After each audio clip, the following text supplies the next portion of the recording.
நண்பர்களே, அனைவருக்கும் வணக்கம். தொழிலாளர் நலம் பேணிய ரத்தன் டாடா பற்றிய ஒரு பதிவு. 26/11 மும்பை தாக்குதல் பற்றி உலகமே அறியும். இந்த தீவிரவாதிகளுடைய தாக்குதலிலே ரத்தன் டாடாவினுடைய தாஜ் ஹோட்டல் மிகவும் பாதிக்கப்பட்டது.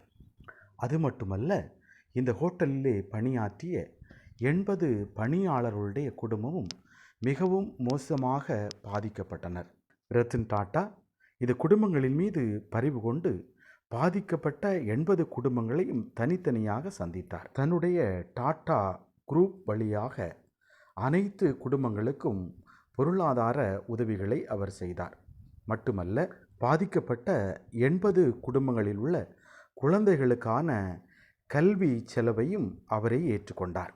இவ்வாறு தொழிலாளர்கள் மீதும் அவர்களுடைய குடும்பங்கள் மீதும் அதிக அக்கறை கொண்டவராகவே அவர் வாழ்ந்திருக்கிறார். தன்னுடைய வருமானத்தில் இருந்து 65% இவ்வாறு பிறநலனுக்காகவே, பிறநல பணிக்காகவே செலவிட்டுள்ளார். தான் மட்டும் வளர வேண்டும், உயர வேண்டும் என்று எண்ணுகின்ற இந்த உலகத்திலே தன்னோடு இருக்கக்கூடியவர்களும் தன் பணியாளர்களும் உயர வேண்டும் என்று எண்ணிய ரத்தன் டாடா உயர்ந்தவரே.